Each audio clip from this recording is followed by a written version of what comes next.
What's going on, guys, and welcome back to another episode of Career Mode. This is episode number 38, and this will be Saturday morning for you guys. Oh, it's that time again, isn't it? Saturdays and Sundays, you know it's double upload time. If you would like another episode of Career Mode today, if you want to see episode 39 on the same day as this episode, then get this video to, what should we ask for today?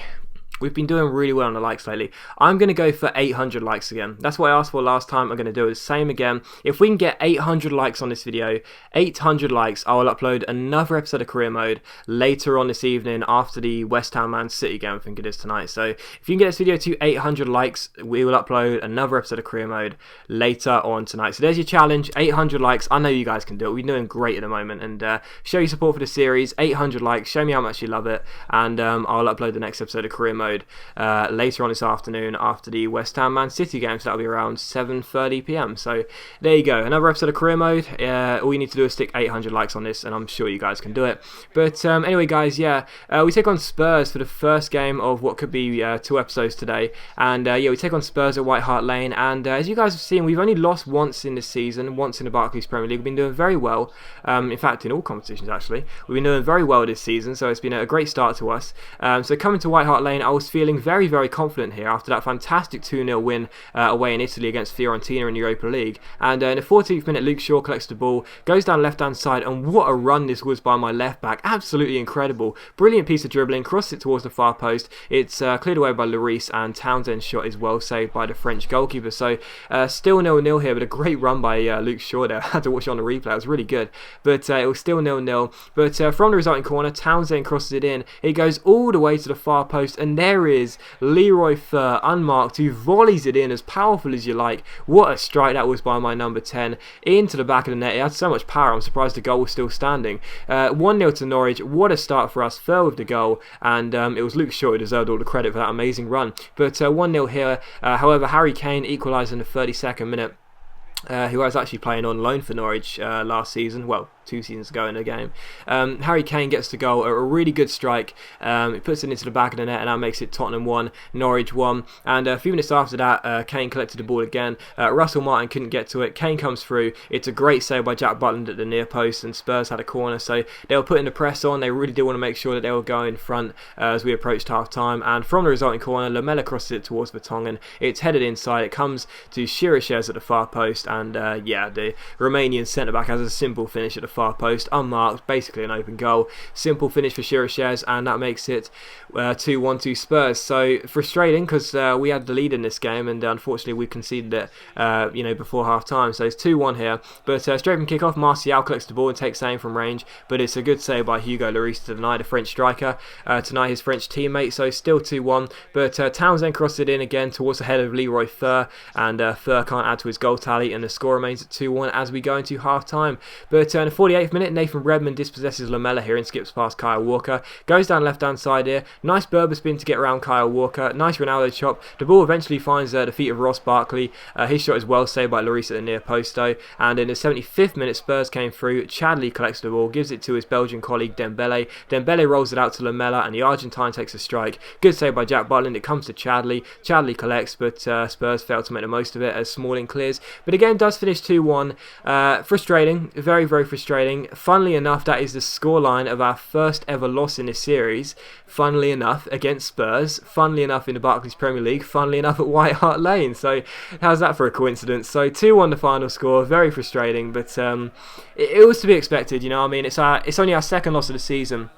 We've been doing really well, and eventually it was going to come to the end. Eventually we're going to lose again, and it is frustrating, but we've got to take it, and we've got to do better next time. But even so, there were some positives in that game. We had a couple of good chances. I mean, the Luke Shaw run, I don't know why I love that so much. It was just so cool. The Luke Shaw run to leading up to the goal was really good. In general, there were a lot of positives to take out of the game. There really were, and to score a goal at Spurs is not that easy, and it's it's not easy to keep clean sheets either. So we've got to take the positives in that game, and there were a few to take, and it's only our second loss of the season so far, so take the positives. But anyway, the following game was a midweek game against Watford in the Capital One Cup in the last 16. Of course, we are the holders of this competition. That's why we're in the Europa League. We're the holders of this competition. We won it last year after beating Manchester City in the final at Wembley. So coming to Vicarage Road, funny enough, this is the Capital One Cup fixture that was played in real life this year. Watford v Norwich, I think. Yeah, it was.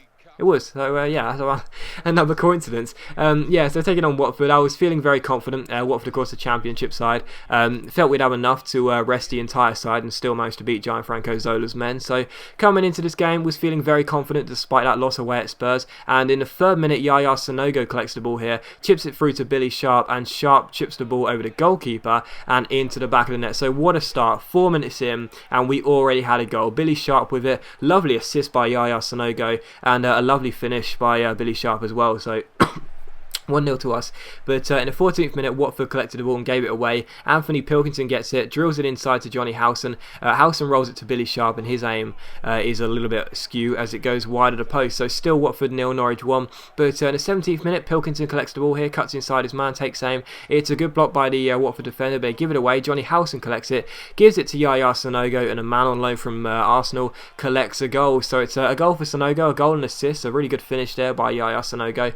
18 minutes in, Watford 0, Norwich 2, and in the 25th minute, Sanogo collects the ball again, goes on a run down left hand side, really good pace there to get round his man, goes through, chips the goalkeeper, but it's just over the bar by Sanogo. But what a threat this guy was looking.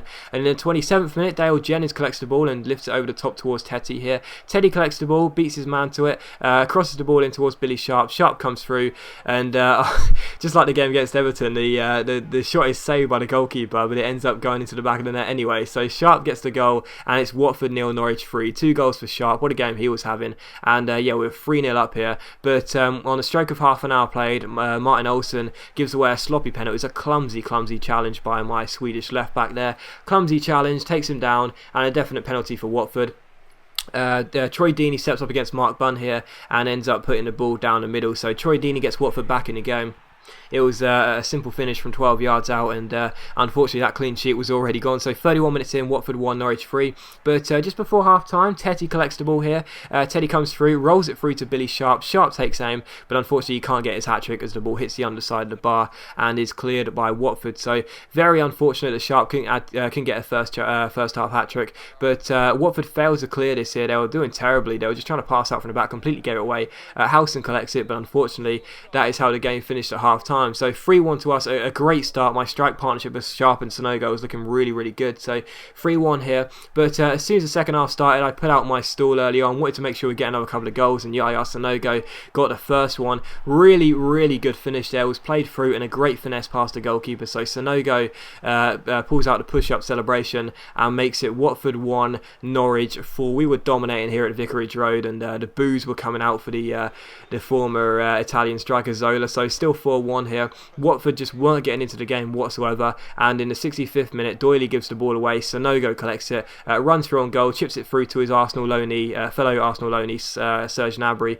but his shot is well saved by the goalkeeper. And with 6 minutes to go, Watford came through here. Lewis McGugan collects it, gives it to Forestieri, down the right hand side, cuts inside, back to Lewis McGugan, and it's a good finish by Watford's number 10. With 5 minutes to go to reduce the deficit, it looked as though they were going to have no chance to get back into the game, but at least make it a little bit better in tomorrow's morning papers. So Watford 2, Norwich 4. But in the 87th minute, Ola Lucy came through here, had a great chance to get his first goal in Norwich colours, but the goalkeeper made a fantastic save to deny him. And from the corner, Serge Gnabry crosses it in, and who's there? It's Yaya Sanogo. Great finish by Sanogo, and it's a hat-trick for the man on loan from Arsenal as the 2 Arsenal loanees combine there. So I'm really pleased because you guys, you seem to like Sanogo last year. You want me to play him much, but he didn't do very well last season. But in this game, he's already got a hat-trick, so that's fantastic. He seems a lot better this year, so clearly the Norwich development isn't bad at all. And a 5-2 win, which means we go through to the quarterfinals of the Capital One Cup, so that's great.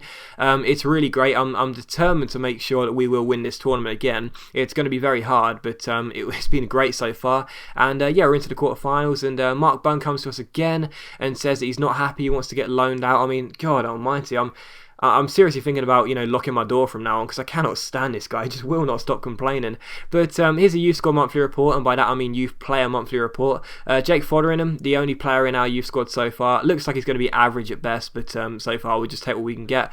But here's a squad report as we enter the new month here in November. Here is a squad report. Jack Butland is still 71. I mean, my God, what is it going to take for Jack Butland to develop? It's absolutely ridiculous. Like, seriously, he is not developing at all. He's developed a few +1s on his physicals and weirdly enough his mental attributes, but nothing on his goalkeeper attributes. I mean, come on, seriously, what more can I do? I don't understand. But here's the squad report regardless. It looks good. As I've said many times, I just want to replace a few players now. Players like Bradley Johnson and possibly Elliot Bennett and Anthony Pilkington, players that aren't really getting into the side but are just eating up the wage budget. So there are a couple of changes I want to make, a couple of players I want to sell on in January, and maybe with that money bring in 1 or 2 first team players, but we'll have to wait and see. January's still another 2 months away, so we've got time to develop those players, and yeah, it's looking decent, and I'm very pleased with the squad so far.